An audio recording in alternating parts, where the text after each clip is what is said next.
Study IQ IAS, अब तैयारी हुई अफोर्डेबल। हेलो एंड वेलकम दोस्तों, स्वागत है आप सभी का आपके पसंदीदा प्लेटफॉर्म स्टडी IQ IAS पे। मैं प्रशांत तिवारी आप सभी का स्वागत करता हूं अपने कुरुक्षेत्र के इस सेशन के अंदर में। दोस्तों, जैसा कि आप सभी जानते हैं कि हम योजना मैगजीन हो, कुरुक्षेत्र मैगजीन हो, डाउन टू अर्थ हो, द हिंदू न्यूज़पेपर हो, PIB हो, करंट अफेयर्स के अंदर में जो इम्पॉर्टेंट चीज़ें हैं उन सभी को हम कवर करते हैं। तो जनवरी महीने की योजना हम ऑलरेडी कवर कर चुके हैं। अब हम करेंगे कुरुक्षेत्र। और आगे बढ़ने से पहले दोस्त, ये इन्फॉर्मेशन आप सभी के लिए है कि अगर आप UPSC की तैयारी कर रहे हैं एंड 2024 में आपको अटेम्प्ट देना है तो ये कोर्स आपके लिए है, क्योंकि फरवरी महीना शुरू हो चुका है। और अगर अभी आपने तैयारी शुरू नहीं करी तो जो सफिशिएंट टाइम आपको चाहिए ना 2024 की तैयारी करने के लिए, वो आपको नहीं मिल पाएगा। कम से कम 10 से 12 महीने आपको तैयारी करनी है और उसके बाद में आपको क्या करना है, प्रैक्टिस भी करनी है, रिवीजन भी करनी है। तो ये जो थर्ड बैच है हमारा, इसकी क्लासेस ऑलरेडी शुरू हो चुकी हैं, लेकिन इसका एडमिशन आपके लिए 10 फरवरी तक ओपन है, उसके बाद में बंद हो जाएंगे। इसमें एनरोल करने के लिए आपको कोड क्या यूज करना है, PRT लाइव कोड यूज करना है। क्या करना है, PRT लाइव कोड आप सभी को यूज करना है। ऐसे दोस्तों जो 2023 में अटेम्प्ट देना चाहते हैं और उनको प्रीलिम्स के अंदर में रिवीजन में क्रैश कोर्स की आवश्यकता है, जरूरत है, तो हमारा ये success in prelims last batch है दोस्त, इसको आप ज्वाइन करिए। कोड क्या इसमें यूज करना है, वही PRT लाइव। तो चलिए, और इस आगे बढ़ने से पहले आपको इसकी PDF कहां मिलेगी, ये टेलीग्राम चैनल है, प्रशांत तिवारी ऑफिशियल नाम का टेलीग्राम चैनल है, यहां पर आपको इसकी PDF मिल जाए। चलें, तो आगे बढ़ते हैं। और सबसे पहले जो चैप्टर है, पहले तो आपको मैं बता दूं कि ये मैगजीन में हम क्या डिस्कस करने वाले हैं, किसके ऊपर में बेस्ड है ये जनवरी की कुरुक्षेत्र मैगजीन। तो इसके अंदर में हमने जो डिस्कशन करना है वो करना है कोऑपरेटिव सोसाइटीज का जिक्र करना है, कोऑपरेटिव सोसाइटीज। अब जैसे ही कोऑपरेटिव्स का जिक्र आता है आपके दिमाग में अमूल, लिज्जत पापड़ ये आ जाते होंगे। तो कोऑपरेटिव सोसाइटी से रिलेटेड, अब देखिए कोऑपरेटिव सोसाइटी पे इतना फोकस क्यों किया जा रहा है, क्योंकि कोऑपरेटिव्स में होता क्या है, अगर आपको मैं एक तरीके से समझाने की कोशिश करूं तो कोऑपरेटिव सोसाइटीज क्या है, जहां पर लोग एक साथ आ रहे हैं सेल्फ मोटिवेशन से, किसी एक एजेंडा को लेकर। फॉर एग्जाम्पल, जैसे आप अमूल का एग्जाम्पल ले रहे हो, वहां पर क्या हुआ, कुछ लोगों ने मिलकर क्या किया, एक कोऑपरेटिव सोसाइटी बनाई, आपस में क्या किया, मिल्क को इकट्ठा करना शुरू किया, दूध को इकट्ठा करना शुरू किया। अब आप जब उसको इकट्ठा करना शुरू कर देंगे तो यानी कि आपका स्केल बड़ा हो गया। अब जब आपका स्केल बड़ा होगा तो आपकी प्रॉफिटेबिलिटी भी क्या होगी, इंक्रीज होगी। एक तो रीजन ये हो गया। दूसरा, अगर आप देखेंगे तो कोऑपरेटिव सोसाइटी बहुत इंपॉर्टेंट रोल प्ले कर सकता है एम्प्लॉयमेंट जनरेशन का, सेल्फ एम्प्लॉयमेंट, नए नए स्टार्टअप, इनके अंदर में कोऑपरेटिव्स बहुत इंपॉर्टेंट रोल प्ले कर सकता है। और स्पेशली कहां पर, ग्रामीण क्षेत्र में, रूरल एरिया में। दूसरा ये हो गया। तीसरा दोस्त, कोऑपरेटिव सोसाइटीज बहुत इंपॉर्टेंट रोल प्ले कर सकते हैं विमेन के एम्पावरमेंट के अंदर में, ग्रामीण क्षेत्र में भी, प्लस में वहां पर विमेन, उनको जॉब अपॉर्चुनिटीज मिले। तो इसीलिए कहा गया सहकार से समृद्धि, यानी कि कोऑपरेटिव सोसाइटीज के थ्रू क्या करना है, समृद्ध होना है, समृद्धि को क्या करना है, अचीव करना है। तो ये है इसका क्या मेन ऑब्जेक्टिव। तो इसको हम पढ़ेंगे। तो पहला चैप्टर है हमारा रियलाइजिंग सहकार से समृद्धि। मिनिस्ट्री ऑफ कोऑपरेशन, आपको पता है रिसेंटली इसको क्रिएट किया गया है। हमारे जो अमित शाह जी हैं, जो मिनिस्ट्री ऑफ होम अफेयर्स भी देखते हैं, वही इसको भी देख रहे हैं, कोऑपरेशन मिनिस्ट्री को भी। ठीक है, तो याद रखिएगा cooperative sector has always played an important role in overall economic development of the country, जहां पर इसके मेंबर ड्रिवन होता है और ऑल इंक्लूसिव अप्रोच होती है। पहला पॉइंट तो याद रखिएगा, ठीक है। अभी तक हमारी इकोनॉमी में इसका बहुत इंपॉर्टेंट रोल रहा है। इसके दो इंपॉर्टेंट एस्पेक्ट होते हैं, एक सह एंड दूसरा कार्य, जिसका मतलब क्या है कि आप जो काम को चाह रहे हैं वहां पर क्या करना है, एक साथ आकर करना है और इंक्लूसिव अप्रोच के साथ में करना है। सहकार्य की हम बात करते हैं तो cooperatives are considered to be an essential element of social and economic policies. अब एक और छोटा सा एग्जांपल लीजिए। किसी ग्रामीण क्षेत्र में, रूरल एरिया में, महिलाओं का मैंने आपको एग्जांपल दिया कि वो अगर कोई कोऑपरेटिव बना लेती हैं, फॉर एग्जांपल लिज्जत पापड़ का आपको एग्जांपल दिया, ऐसे कई सारे आपके आचार के क्या हैं कोऑपरेटिव्स बने हुए हैं, दूध के कोऑपरेटिव्स बने हुए हैं, एग्रीकल्चर से ज़्यादा रिलेटेड कोऑपरेटिव्स हैं।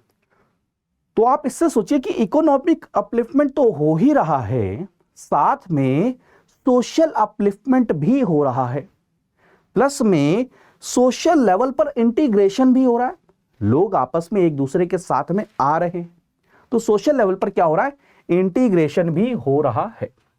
तो इनका सबसे बड़ा एडवांटेज क्या है, ये जो क्या करता है, आपके जो इकोनॉमिक प्रॉस्पेरिटी की आप बात करते हैं, जिसके कारण में क्या हो, एम्प्लॉयमेंट इंक्रीज हो, लाइवलीहुड सिक्योरिटी इंक्रीज हो, उसके अंदर में हेल्प करेगा कि नहीं करेगा।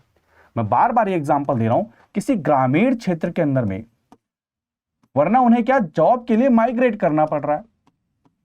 अब कोऑपरेटिव्स भी कई प्रकार के बनते हैं, इवन आप देखेंगे कि फार्मर्स भी कई सारे मिलकर कोऑपरेटिव्स बना रहे हैं और वो अपने प्रोडक्शन के लेवल को इंक्रीज कर रहे हैं, जिससे जो क्या कहते हैं ना, ट्रेड करने की जो अपॉर्चुनिटी होती है या फिर दूसरे के साथ में जो आप नेगोशिएट करने की जो अपॉर्चुनिटी होती है वो क्या होती है, इंक्रीज हो जाती है, ठीक है।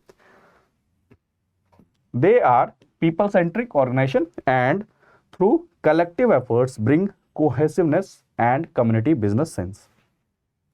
सोशल बाइंडिंग में भी क्या करता है, हेल्प करता है।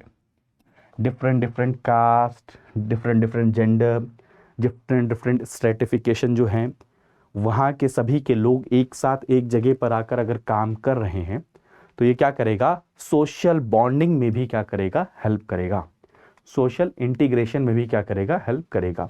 तो 7 गोल्डन प्रिंसिपल हैं कोऑपरेटिव्स के हमारे देश के अंदर में अगर देखा जाए तो पहली बात तो क्या, वॉलंटरी होना चाहिए और ओपन मेंबरशिप, स्व इच्छा से सभी एक साथ आए और एक कोऑपरेटिव को बनाए और उसकी मेंबरशिप लोगों के लिए क्या रहे, ओपन रहे।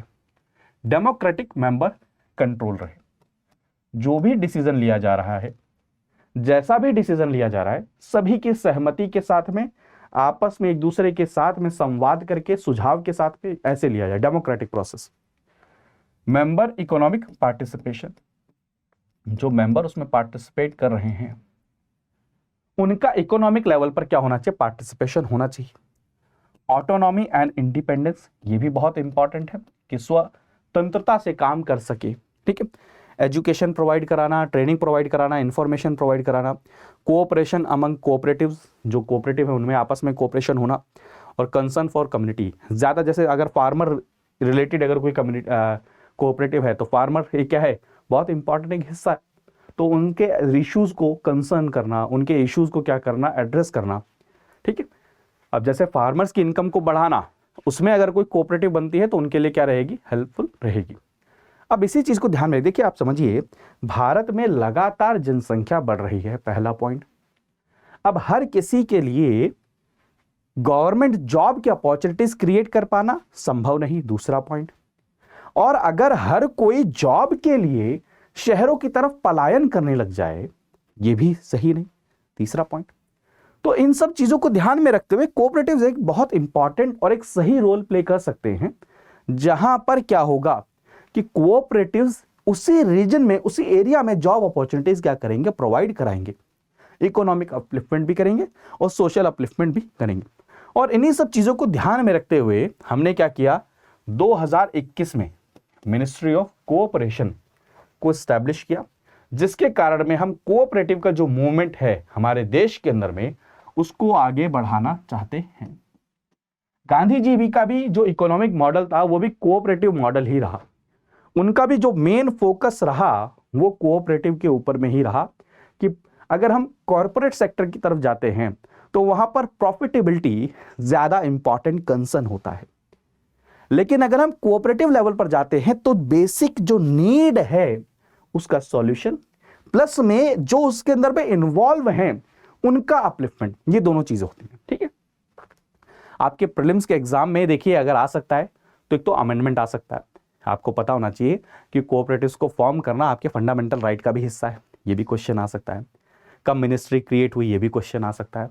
अमूल के बारे में क्वेश्चन आ सकता है, आप देख सकते हैं आनंद मिल्क यूनियन लिमिटेड, ये क्या है, कोऑपरेटिव मूवमेंट ही है। आपको सोचिए कि आपने ग्लोबल लेवल पर डेयरी ब्रांड बना दिया, इतना बड़ा ब्रांड बना दिया सिर्फ एक कोऑपरेटिव मूवमेंट के तहत में।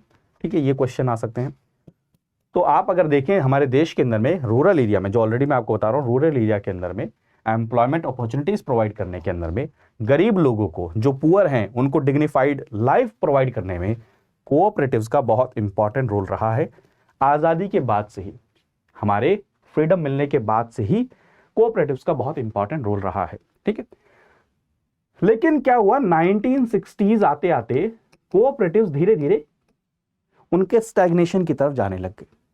तो अब उस ग्रोथ को दोबारा से आगे बढ़ाने के लिए, अब एक और चीज देखें, अगर पूरे भारत में देखें तो कोऑपरेटिव्स की ग्रोथ दो प्रकार से स्टैग्नेंट है, यूनिफॉर्म नहीं है।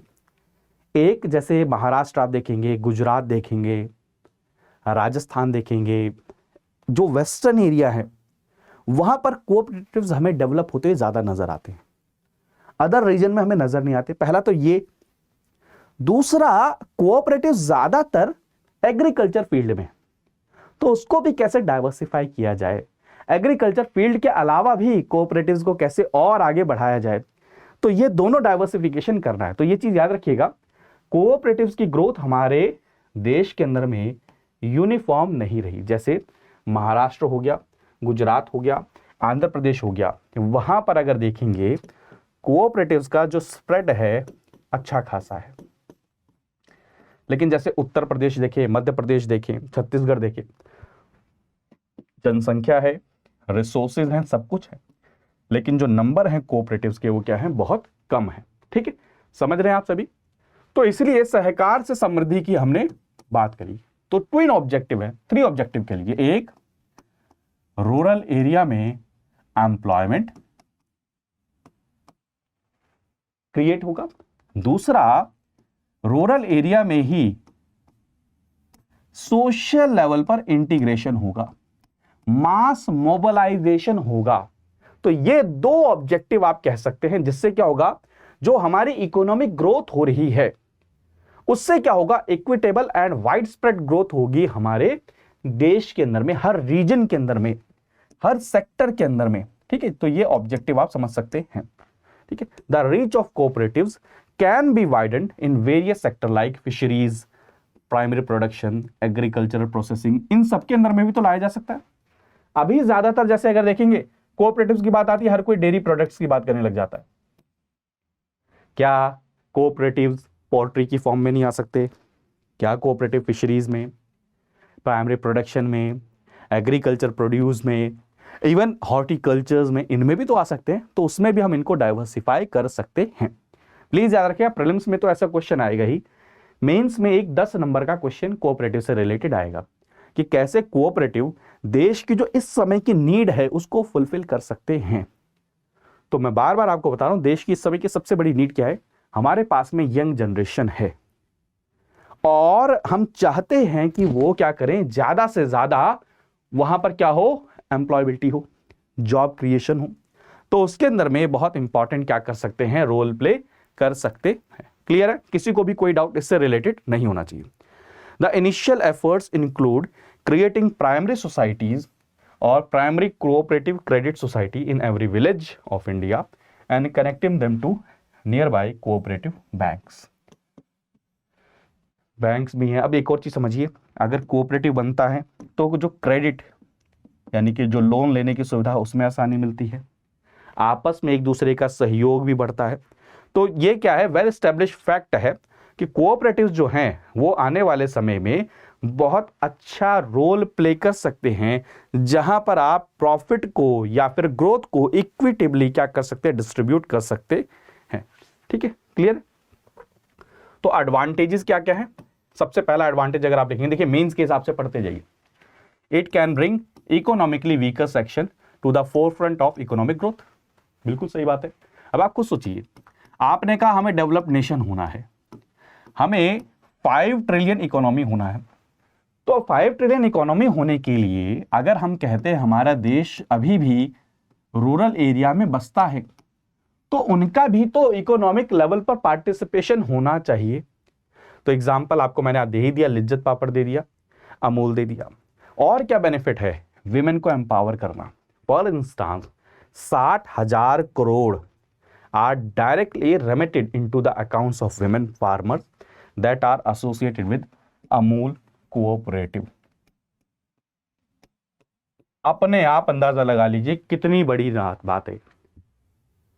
अब विमेन, अब देखिए इसको आप डॉट से डॉट कनेक्ट करिए।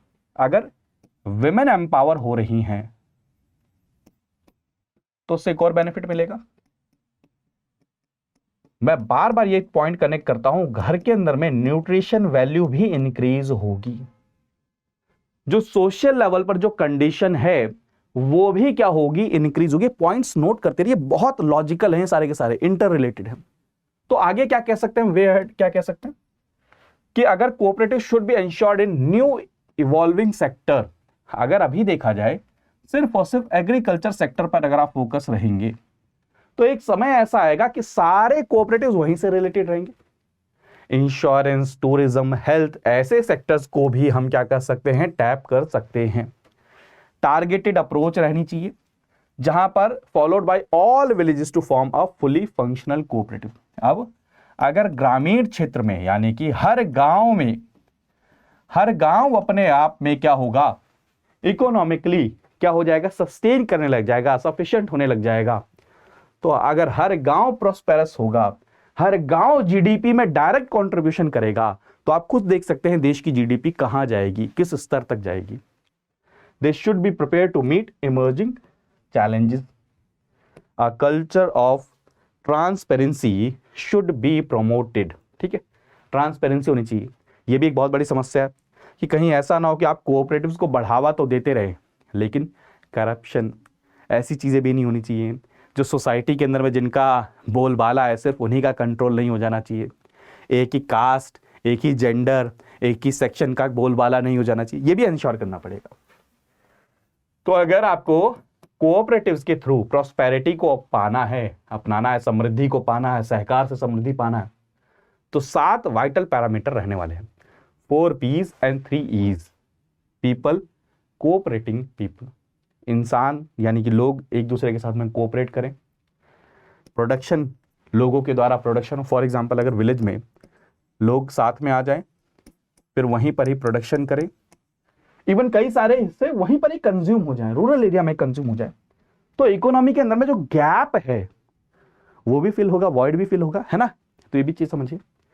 पीपल बिफोर प्रॉफिट, ये सबसे इंपॉर्टेंट चीज है, क्योंकि आप अगर कॉर्पोरेट कंपनीज की बात करेंगे तो वहां पर मेन ऑब्जेक्टिव होता है प्रॉफिट, लेकिन यहां पर जो मेन ऑब्जेक्टिव है वो है लोग, उनकी डिग्निटी कैसे इंप्रूव हो। ठीक है, प्रॉफिट विद पर्पस। अब ऐसा नहीं है कि सिर्फ घाटे में रहना, इनकम इंक्रीज करना है, लेकिन एक पर्पस के साथ में कि क्या हम किसी प्रॉब्लम को सॉल्व कर रहे हैं क्या, या फिर हम यहां पर किसी की कोई प्रॉब्लम है, कोई समस्या, उसको कर रहे हैं क्या। और 3 E's क्या हो गए, ease of doing business, ease of living, ease of cooperation and access to opportunities. ये सारे के सारे रहने वाले बहुत इंपॉर्टेंट एस्पेक्ट है। ठीक है, चलें आगे बढ़ते हैं। तो कंक्लूजन यही है कि अगर आप देखेंगे कि वसुधैव कुटुंबकम की बात कहते हैं, जहां पर हम कहते हैं all living beings on the planet are a family, सबके सब क्या है, परिवार हैं। तो ऐसे ही दोस्तों हमें एफर्ट्स करने चाहिए कि जहां पर सारे स्टेक होल्डर्स को एक साथ लेकर आए, क्लोज लेकर आए, जिससे एक रोबस्ट इकोनॉमिक सिस्टम हम बना सके। ठीक है, चलें नेक्स्ट चैप्टर है women and youth participation in cooperatives. अब बहुत डिटेल में अभी तक हमने बहुत आसानी से समझा। अब आप सोचिए कि हमारे देश में अगर हम कहते हैं कि हमें डेवलप कंट्री बनना है, हमें 5 ट्रिलियन इकोनॉमी बनना है, तो आने वाले समय में सबसे बड़ी अगर यंग पॉपुलेशन की जनसंख्या है तो कहां है? भारत के पास है। तो वो काम करने चाहिए, पहला तो ये हो गया। दूसरा, महिलाएं 50% विमेन अगर काम ही नहीं करेंगी तो वो इकोनॉमिक एक्टिविटी में पार्टिसिपेशन कैसे होगा, और उसके कारण में हमारे देश की इकोनॉमिक ग्रोथ कैसे होगी। ये कहा जाता है कि अगर विमेन का पार्टिसिपेशन इकोनॉमिक एक्टिविटीज में होना शुरू हो जाए तो 2 फोल्ड हमारी इकोनॉमिक ग्रोथ हो जाएगी, 2x हो जाएगी। तो इसलिए कोऑपरेटिव्स के अंदर में देखिए, मैं बार बार ये चीज समझा रहा हूं कि रूरल एरिया में तो है ही, लेकिन रूरल एरिया में विमेन एंड यूथ के लिए भी क्या है? बहुत बड़ी अपॉर्चुनिटी है। ठीक है, तो इंटरनेशनल लेबर ऑर्गेनाइजेशन की अगर डेफिनेशन देखें तो कोऑपरेटिव को क्या कहता है? Association of persons united voluntary ये वर्ड याद रखिएगा, to meet common economic, social and cultural need. सिर्फ और सिर्फ इकोनॉमिक नीड ही नहीं, सोशल नीड भी। फॉर एग्जाम्पल, कोई कोऑपरेटिव इसलिए बनाई जा सकती है कि सोसाइटी के अंदर में मान के चलिए किसी को ऋण लेना है इकोनॉमिक लेवल पर, अगर फाइनेंशियल लेवल पर किसी को लोन लेना है, उधार ही लेने, तो कोऑपरेटिव्स उसमें हेल्प कर सकते हैं। फॉर एग्जाम्पल, मान के चलिए कोई एलिनेटेड फील कर रहे हैं तो ऐसी कोऑपरेटिव हेल्प कर सकती है जहां पर उस सेक्टर के लिए काम किया जा सकता है। समझ रहे हो? कल्चरल नीड्स को फुलफिल किया जा सकता है और उन एस्पिरेशंस को फुलफिल किया जा सकता है। ठीक है, इंटरनेशनल लेबर ऑर्गेनाइजेशन की तरफ से डेफिनेशन देखी जाए तो अगर मिनिस्ट्री ऑफ कोऑपरेशन के द्वारा देखा जाए तो देश में 30 लाख कोऑपरेटिव्स हैं विश्व के अंदर में, देश में नहीं, 30 लाख कोऑपरेटिव्स हैं globally, which engage more than 12% population of world. अब आप खुद अंदाजा लगा लीजिए। भारत के अंदर में 8.55 लाख 8.50 लाख कोऑपरेटिव्स हैं, जहां पर 13 करोड़ लोग, आप खुद सोचिए 141 करोड़ की हम आबादी लेते हैं, उसमें से 13 करोड़ लोग कोऑपरेटिव्स में एक्टिव हैं। तो सोचिए इकोनॉमी की रीढ़ की हड्डी है या नहीं। और हमारे देश में कोऑपरेटिव भी 2 प्रकार की हैं, एक सिंगल स्टेट वाली है, एक मल्टी स्टेट वाली कोऑपरेटिव्स हैं, और अलग अलग कानूनों के तहत में क्या होती है? गवर्न होती हैं। ठीक है, अमूल, इफको, क्रिप्को, ये सारे को अगर देखें जो कोऑपरेटिव्स हैं, जो 300 largest cooperative societies of the world के अंदर में इंक्लूडेड है। ये फैक्ट है। ये क्वेश्चन आपसे पूछ लें कि भारत की तरफ से कौन कौन सी कोऑपरेटिव्स हैं जो लार्जेस्ट 300 कोऑपरेटिव्स के अंदर में आती हैं। ठीक है, तो अगर हमने जो अभी नए इनिशिएटिव लिए हैं, जैसे मिनिस्ट्री बनाना, हमने नेशनल कोऑपरेटिव पॉलिसी बनाई है, नई नई स्कीम लेकर आ रहे हैं, तो हम ये कोशिश कर रहे हैं कि जो कोऑपरेटिव्स हैं अभी सिर्फ 13 करोड़ तक अगर पहुंची है तो इसको हमें 75 करोड़ तक पहुंचाना है।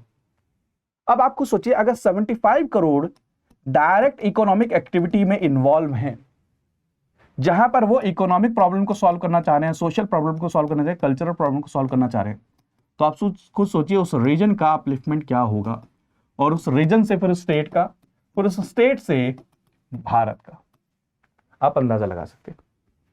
ठीक है, तो ग्रास रूट लेवल पर कितना एनहांसमेंट होगा। ठीक है, क्लियर है? तो आप देख सकते हैं बहुत इंपॉर्टेंट है। आप ये देखिए, एग्रीकल्चर सेक्टर के अंदर में कोऑपरेटिव्स बहुत इंपॉर्टेंट रोल प्ले कर रहे हैं, उनसे एसोसिएटेड जो सेक्टर्स हैं उनमें बहुत इंपॉर्टेंट रोल प्ले कर रहे हैं। Even primary agriculture credit societies आप देखें, डेयरी देखें, हाउसिंग सोसाइटी देखें, 26,000 कोऑपरेटिव सोसाइटी हैं फिशरीज से रिलेटेड, शुगर मिल से रिलेटेड। आप खुद देखिए कितनी सारी कोऑपरेटिव सोसाइटीज हैं जो कहीं ना कहीं मास लेवल पर प्रोडक्शन कर रहे हैं।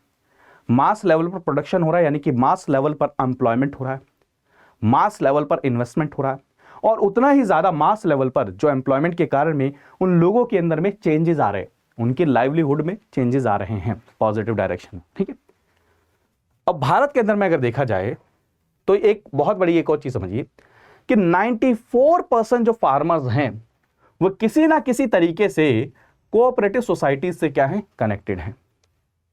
अगर मिनिस्ट्री ऑफ कोऑपरेशन के डाटा को देखा जाए तो cooperative sector offers approximately 20% of total agricultural credit of the country, 35% of the fertiliser distribution, 31% of sugar production, 10% of milk production, 13% of procurement of wheat, more than 20% of procurement of paddy. समझ रहे हो कितना बड़ा economic relevance है according to ministry of cooperation. अब इतने कम level पर इतना बड़ा अगर कंट्रीब्यूशन है, तो इसे अगर मास लेवल पर कर दिया जाए, हर गांव में एक कोऑपरेटिव बना दिया जाए, जिसको डिस्ट्रिक्ट लेवल कोऑपरेटिव से कनेक्ट कर दिया जाए, फिर स्टेट लेवल पर कोऑपरेटिव से कनेक्ट कर दिया जाए, तो मास लेवल पर एम्प्लॉयमेंट क्रिएशन, मास लेवल पर वुमेन एम्पावरमेंट, मास लेवल पर रूरल डेवलपमेंट, और जो गैप है रूरल और अर्बन एरिया में वो क्या होगा, फिल होगा। तो देखें, एक आइडियल इंस्टीट्यूशन के रूप में काम कर सकता है जहां पर विमेन को और यूथ को हम क्या कर सकते हैं, इकोनॉमिक एक्टिविटीज में लेकर आ सकते हैं। अगर आप देखें work force participation of rural women वो क्या है, 24.8% है, अर्बन विमेन से ज्यादा है।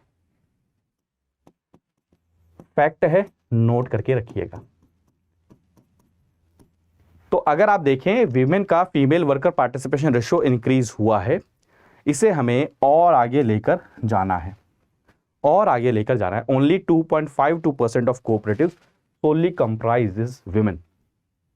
अब कोऑपरेटिव्स में विमेन का पार्टिसिपेशन इंक्रीज हो रहा है, लेकिन क्या हमारे देश में ऐसी भी कोऑपरेटिव्स हैं जो सिर्फ विमेन के द्वारा ही चलाई जा रही हैं, विमेन के द्वारा ही ऑपरेट की जा रही हैं?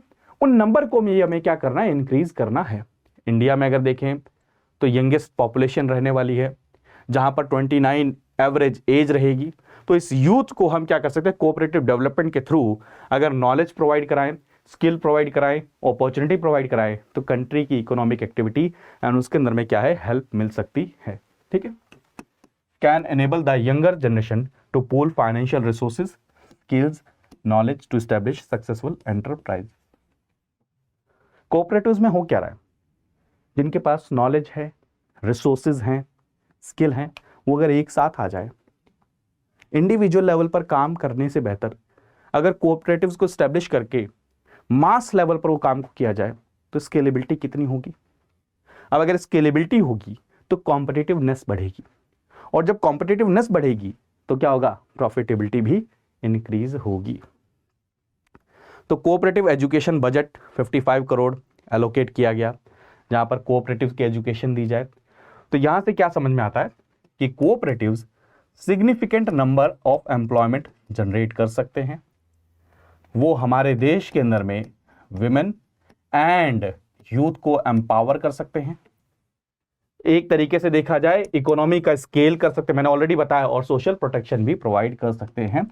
हमारी इकोनॉमी को क्या कर सकते हैं, एक तरीके से ट्रांसफॉर्म कर सकते हैं सोसाइटी के लेवल पे, ग्रास रूट लेवल पर। ठीक है, क्लियर। अब कोऑपरेटिव्स कई बार क्या होता है, सिर्फ और सिर्फ आप अपनी नीड के हिसाब से बना लिया, लेकिन क्या हम कोऑपरेटिव एंटरप्रेन्योरशिप की तरफ भी जा सकते हैं क्या? नए नए आइडिया, नए नए प्रोडक्टिव पर्पसेस, इनके लिए हम रिसोर्सेज को मोबिलाइज कर सकते हैं क्या? Cooperatives are successful in mobilising resources and utilising them for productive purpose. बिल्कुल सही बात है, वहां पर डेमोक्रेसी भी है, इकोनॉमिक डेवलपमेंट भी है, सोशल मोबिलाइजेशन भी। ऑलरेडी मैंने आपको बताया कि इंटरकास्ट, इंटर रीजन, इंटरस्ट्रेटा, इन सबका भी मोबिलाइजेशन हो रहा है, सारी चीजें हो रही है। अगर देखा जाए कोऑपरेटिव सोसाइटीज एक्ट 1904 में फाइनेंशियल इंक्लूजन के लिए तो आया। तो एंटरप्रेन्योरशिप एक बहुत इंपॉर्टेंट रोल प्ले कर सकता है। एंटरप्रेन्योरशिप को कैसे डिफाइन करेंगे? As the creation of an economic organisation, एक ऐसी इकोनॉमिक ऑर्गेनाइजेशन को बनाया जाए for purpose of profit under the condition of risk and uncertainty. It has been highlighted by several researchers that local participation in different development activities can have positive impact on shaping the progress of low income communities. अब ये चीज समझिए, for example छोटा सा example देता हूं। पराली वाला मामला आप सभी ने सुना होगा, स्टबल बर्निंग। तो क्या वहां पर एंटरप्रेन्योरशिप के लेवल पर, प्रॉफिटेबिलिटी के लेवल पर, स्केलेबिलिटी के लेवल पर आपस में कोई कोऑपरेटिव बनाकर, जहां पर यूथ और विमेन को एम्पावर करते हुए हम उस प्रॉब्लम को भी सॉल्व कर रहे हैं, लाइवलीहुड को भी इंश्योर कर रहे हैं एंड सोशल इंटीग्रेशन को भी इंश्योर कर रहे हैं? तो एग्जिस्टिंग फ्रेमवर्क को आपको पढ़ने की आवश्यकता है। एक बार नजर दौड़ा लीजिए जो आपके साथ में है, कि अभी अगर देखा जाए लीगल फ्रेमवर्क, कोऑपरेटिव सोसाइटी जो गवर्न होती है किसके द्वारा होती है? Cooperative societies act 1912, mutually aided cooperative thrift society act and multi state cooperative societies act 2002। अभी रिसेंटली सरकार ने इसके अंदर में अमेंडमेंट भी किया है, जिसके तहत में उन्होंने रेगुलर इलेक्शन करवाना, इलेक्टोरल बॉडी को अपॉइंट करना, सारी चीज़ें उन्होंने करी हैं। अगर कोई एक ही स्टेट की कोऑपरेटिव है तो सिंगल स्टेट काम करेगी, अगर वो मल्टी स्टेट के अंदर में काम कर रही है तो उसको क्या करना पड़ेगा, मल्टी स्टेट कोऑपरेटिव सोसाइटी के नाते अपने आप को रजिस्टर करना पड़ेगा। ठीक है, cooperative society with member from more than one state are registered by the central registrar of cooperative societies. ठीक है, और अगर मेंबर सिर्फ और सिर्फ एक ही स्टेट से हैं तो वो कॉरस्पॉन्डिंग स्टेट की कोऑपरेटिव सोसाइटी एक्ट के अंदर में रजिस्टर होते हैं। ये फैक्ट हैं कुछ, इनको याद कर लीजिएगा। ऑलरेडी मैंने आपको बताया कि गवर्नमेंट ने बहुत सारे नई नई पॉलिसी लेकर आए हैं, नई मिनिस्ट्री क्रिएट करना इसी में से ही क्या थी, एक पॉजिटिव थी। तो जैसे आप देखेंगे नेशनल कोऑपरेशन पॉलिसी लेकर आए गए, नेशनल कोऑपरेटिव डाटाबेस लेकर आया गया, नेशनल कोऑपरेटिव डेवलपमेंट कॉरपोरेशन लेकर आया गया, जो युवा सहकार कोऑपरेटिव एंटरप्राइजेस को क्या करेगा, इनोवेटिव स्कीम, इन सबको सपोर्ट करेगा। ये सारी चीजें क्या की गई हैं, शुरू की गई हैं। ठीक है, ठीक है, चलें कोऑपरेटिव्स एंड रूरल लाइवलीहुड। अब इतनी देर से हम सारी चीजें वही पढ़ रहे हैं, बार बार सेम चीज को रिपीट करना मेरे ख्याल में ज्यादा वो नहीं है, आपको बस पॉइंट्स दे रहा हूं मैं। ऑलरेडी मैंने आपको बताया कि ग्रामीण क्षेत्र में यानी कि रूरल एरिया में लाइवलीहुड यानी कि वहां पर जो जीवन व्यापन बिताना है, उनको जो अपना जीवन बिताने के लिए जो पैसा चाहिए उसके अंदर में हेल्प कर सकता है ग्रामीण क्षेत्र के अंदर में। जैसा हम कह सकते हैं कोऑपरेटिव वर्क क्या है कि प्रोडक्शन बाय मास, आप लोगों को ज्यादा से ज्यादा क्या कर रहे हो, उसके अंदर में इन्वॉल्व कर रहे हो प्रोडक्शन के अंदर में। इससे क्या होगा, एम्प्लॉयबिलिटी। ठीक है, चले तो 3 major challenges faced by people are poverty, unemployment and inequality. अगर इस डायरेक्शन में देखा जाए तो पॉवर्टी को खत्म करने के लिए, अनएम्प्लॉयमेंट को खत्म करने के लिए, इनइक्वालिटी को खत्म करने के लिए रूरल एरिया में कोऑपरेटिव्स बहुत इंपॉर्टेंट रोल प्ले कर सकते हैं। ठीक है, तो cooperative sector provide adequate, affordable and timely credit for the production, processing, storage and marketing of agriculture crops, milk, fish, vegetable. कई कोऑपरेटिव्स तो ऐसी भी हैं सोसाइटीज जो क्रेडिट प्रोवाइड करती हैं, तो उस क्रेडिट का भी यूज किया जा सकता है। ठीक है, cooperatives work on principle of production of mass by masses. ठीक है, इंस्टेड ऑफ मास प्रोडक्शन। ये चीज समझिएगा, एक ये है कि 2 मशीन आपने लगा दी और 1000 कपड़े बना दिए, और एक ये है कि आपने 500 लोगों को लगा दिया और आपने 1000 बनाए। यानी कि प्रोडक्शन, यानी कि मास प्रोडक्शन की जगह पर आपका ज्यादा फोकस होता है production by mass. Production by mass से क्या होगा, एम्प्लॉयमेंट। क्या होता है, एम्प्लॉयमेंट क्रिएट होता है। तो प्लीज ये याद रखिएगा, ये स्टेटमेंट अगर आ जाए तो ये एक एज इट इज स्टेटमेंट आ सकती है आपके मेंस में। Cooperatives work on the principle of production by masses instead of mass production. Comment, ऐसा क्वेश्चन अगर मेंस में आ जाए तो प्लीज इस पॉइंट को नोट करके रखिएगा। अब कुछ चैलेंजेस भी हैं कोऑपरेटिव सोसाइटी के सामने। सबसे पहला चैलेंज कि जो कोऑपरेटिव के कई सारे जो मेंबर्स होते हैं वो रूल्स रेगुलेशंस इनके लिए अवेयर नहीं होते हैं। इसके कारण प्रॉपर वे में वो काम नहीं कर पाते। सबसे पहली बात तो अवेयरनेस नहीं होना, स्किल्स का नहीं होना। ठीक है, फाइनेंशियली क्रेडिट नहीं मिलना कई जगह पर। A large number of cooperatives are not financially viable and have either become defunct or on a verge of becoming defunct. ये भी एक बहुत बड़ी समस्या है। ठीक है, most of the cooperatives are confined to a few state। ये ऑलरेडी हमने देखा, रीजनल डिस्पैरिटी। ठीक है, अगर देखा जाए schedule caste, schedule tribe, women, इनका भी जो पार्टिसिपेशन है वो बहुत कम है। इसी को बढ़ाने के लिए तो मिनिस्ट्री बनाई गई ना कि ये जो रीजनल प्लस में इंटर सोसाइटी जो वहां पर डिस्पैरिटी हमें देखने को मिल रही है, कई सारे कास्ट, कई सारे जेंडर का रिप्रेजेंटेशन हमें कम देखने को मिल रहा है, रीजन्स का रिप्रेजेंटेशन कम देखने को मिल रहा है, उसको कैसे इंक्रीज किया जा सके। ठीक है, और क्या परेशानी है? There is a shortage of trained, skilled and experience personnel, already हमने देखा। Top post are usually occupied by richer section, ये ऑलरेडी मैंने आपको अभी जस्ट बताया पिछले स्लाइड के अंदर में, कि अपने ही फायदे के लिए लोग क्या करते हैं, कोऑपरेटिव्स बना लेते, उसको अपने हाथ में कंट्रोल करते रहते हैं। तो ये भी एक समस्या है कि एक्चुअल में जो एम्पावरमेंट होना चाहिए, जिन तक पहुंचना चाहिए वहां तक नहीं पहुंच पा रहे। ठीक है, तो एक और बहुत अच्छी चीज करी जा सकती है, मॉडर्नाइजेशन किया जा सकता है कोऑपरेटिव्स का, डिजिटल टेक्नोलॉजीज का यूज किया जा सकता है, आर्टिफिशियल इंटेलिजेंस को कैसे कोऑपरेटिव्स में लेकर जाया जाए ये किया जा सकता है, डिजिटल डेटाबेस क्रिएट किया जा सकता है, ऑनलाइन फैसिलिटेशन किया जा सकता है। ठीक है, तो नई पॉलिसी जो है कोऑपरेटिव कल्चर को इंडिया में लाना चाह रही है और एक इकोनॉमिक मॉडल के रूप में आगे सबके सामने रखना चाह रही है। Cooperative have made significant contribution in India's growth story, आप देख सकते हैं पीछे अभी हमने क्या किया, इसके अंदर मल्टी स्टेट कोऑपरेटिव सोसाइटी के अंदर में अमेंडमेंट किया है, जहां पर हमने कहा कि भाई साहब हमें नजर आई परेशानी, क्या नजर आई कि कुछ ही लोगों के पास में कंट्रोल है, इलेक्शन टाइमली नहीं हो पा रहे हैं, तो क्यों ना कोऑपरेटिव इलेक्शन अथॉरिटी को एस्टैब्लिश किया जाए जो इलेक्शन को कंडक्ट करे, सुपरवाइज करे, डायरेक्ट करे। ठीक है, बैंकिंग से रिलेटेड, क्या नाम है आपके, फाइनेंस से रिलेटेड, मैनेजमेंट से रिलेटेड लोगों को कोऑपरेटिव्स के अंदर में डायरेक्टर नियुक्त किया जाएगा, स्किल डेवलपमेंट किया जाएगा। कई सारे जो कोऑपरेटिव्स हैं वो क्या कर रही हैं, एक और छोटे छोटे एरियाज में भी क्या कर रही हैं, कोऑपरेटिव्स से रिलेटेड जो छोटी छोटी कोऑपरेटिव्स है उनके अंदर में ट्रेनिंग प्रोवाइड कर रही है।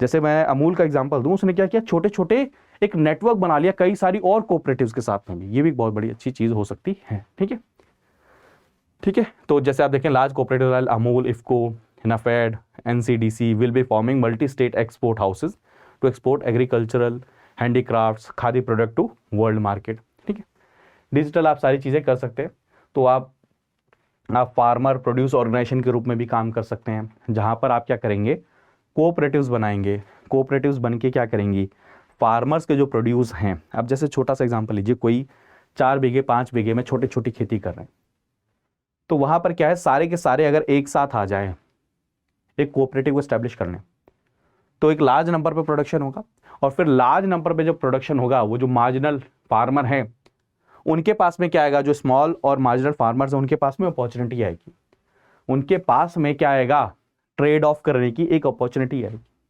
उनके पास में नेगोशिएट करने की क्या आएगी, एक अपॉर्चुनिटी आएगी। तो कम्युनिटी बेस्ड रिसोर्स ओरिएंटेड हो सकता है। ठीक है, और एक हो सकता है कि मार्केट ओरिएंटेड, जहां पर आप मार्केट में सिंगल कमोडिटी को क्या करेंगे, प्रोड्यूस करेंगे, सिंगल कमोडिटी को उसमें स्पेशलाइजेशन करेंगे, उसमें वैल्यू एडिशन करेंगे। और जो रिसोर्स ओरिएंटेड है, जो भी आपके पास में रिसोर्सेज हैं उनके साथ में आप डील करेंगे और उन्हीं के तहत में क्या करेंगे, विलेज लेवल पर प्रोडक्शन करेंगे। तो 2 प्रकार के एफपीओस होते हैं।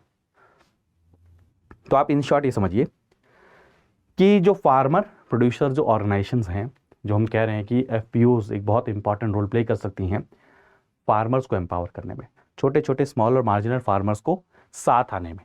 तो कोऑपरेटिव्स भी वहाँ पर क्या कर सकते हैं, बहुत इंपॉर्टेंट रोल प्ले कर सकते हैं। ये सारी चीज़ें आप ऑलरेडी पढ़ चुके हैं, जो ऑलरेडी मैंने आपके साथ देखा, 1 डिस्ट्रिक्ट 1 प्रोडक्ट का, credit facility, formation and promotion of FPO, ये सारी चीज़ें नज़र आती हैं। ठीक है, चलें नेक्स्ट है आपका ब्रॉडनिंग आउटरीच ऑफ कोऑपरेटिव्स।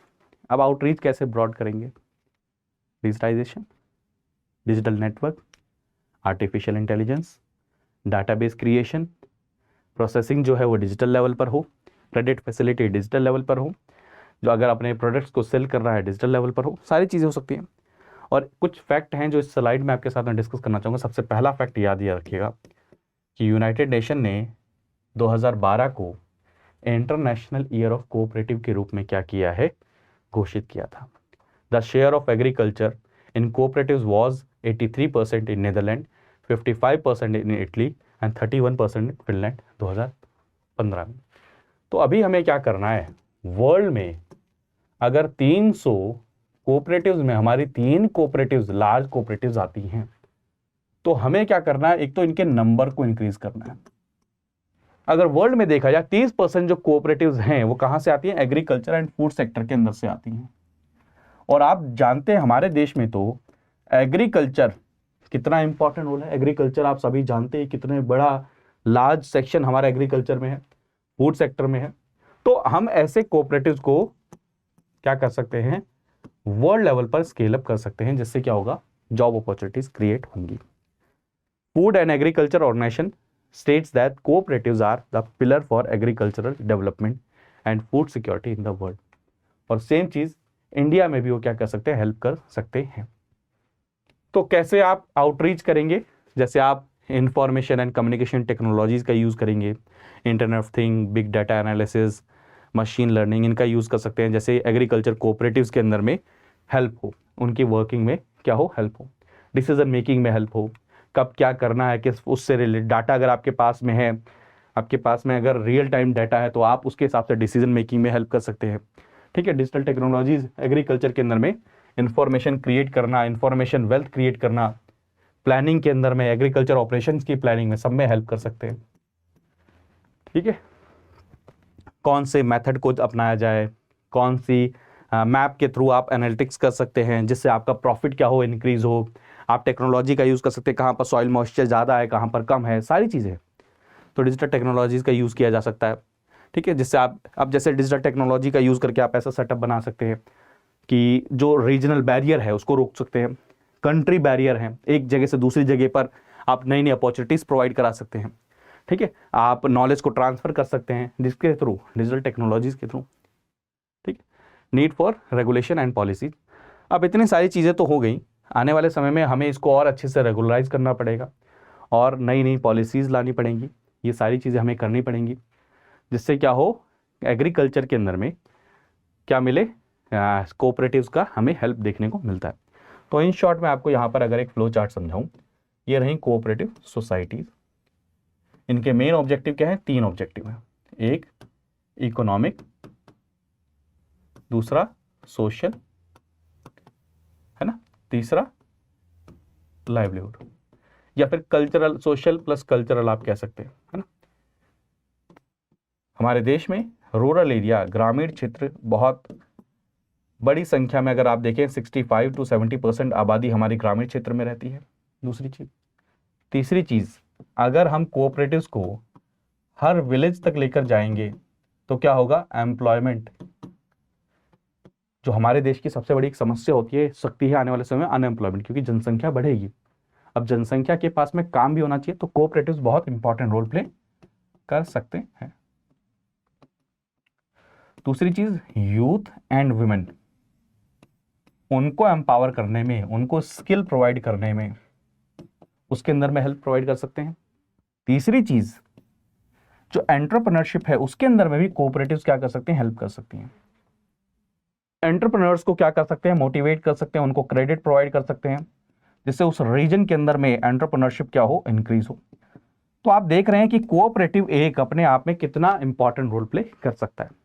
लेकिन उसकी परेशानी क्या, हमारे देश में कई सारे स्टेट में अच्छा परफॉर्म कर रहे हैं, कई सारे स्टेट में ना के बराबर हैं। तो पहले एक तो पूरे पैन इंडिया लेवल पर उसे लेकर जाए, और मेन जो ऑब्जेक्टिव था, इसीलिए मिनिस्ट्री क्रिएट की गई दोस्त, कि हमारे देश में लोग अभी ग्रामीण क्षेत्र में रहते हैं, खेती में इंगेज्ड हैं, हमारी इकोनॉमी एग्रीकल्चर बेस्ड है, और हमने वर्ल्ड का डाटा देखा तो वर्ल्ड के डाटा में जो सबसे ज़्यादा 30% जो क्या हैं कोऑपरेटिव्स हैं वो एग्रीकल्चर सेक्टर से आते हैं। तो हम क्यों नहीं जा सकते, हम वो स्केलेबिलिटी पर क्यों नहीं जा सकते, जब हमारे पास रिसोर्सेज है, हमारे पास वर्कफोर्स है, हमारे पास सारी चीज़ें। तो एक प्लान्ड वे में अगर हम जाएंगे, जो डिस्पैरिटीज़ है उनको ख़त्म करेंगे, तो हम इस चीज़ को भी क्या कर सकते हैं, अचीव कर सकते हैं।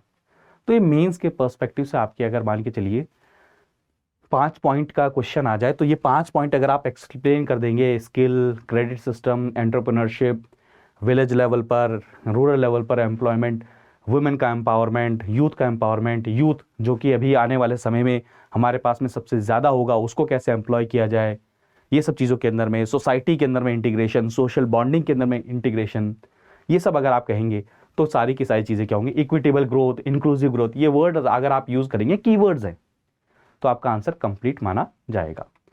तो आई होप आपने इस सेशन को एंजॉय किया होगा। बहुत सिंपल एंड सोबर आर्टिकल था, मैंने बहुत ही आसान भाषा में समझाने की कोशिश करी है, और आई होप आप सभी इस चीज़ को समझ पा रहे हैं। मैंने एग्जाम्पल भी दिया, लिज्जत पापड़ वाला एग्जाम्पल दिया कि कुछ महिलाओं ने उसको शुरू किया, अमूल डेयरी वाला आपने देखा, फार्मर्स ने इसको शुरू किया, फिशरीज़ को देख सकते हैं, प्रोसेसिंग को देख सकते हैं, बहुत सारे ऐसे एग्जाम्पल देख सकते हैं। ठीक है, तो इसकी PDF आपको कहाँ मिलेगी, टेलीग्राम चैनल पर मिल जाएगी। प्रशांत तिवारी ऑफिशियल नाम का टेलीग्राम चैनल है, उसको ज्वाइन कर लीजिए, वहाँ पर आपको PDF मिल जाएगी। इंस्टाग्राम और ट्विटर पर भी आप मेरे साथ जुड़ सकते हैं। तो मिलते हैं अगले सेशन में, तब तक अपना ध्यान रखिए, मुस्कुराते रहिए, पढ़ते रहिए। बाय बाय, टेक केयर दोस्तों, जय हिंद। स्टडी IQ IAS, अब तैयारी हुई अफोर्डेबल।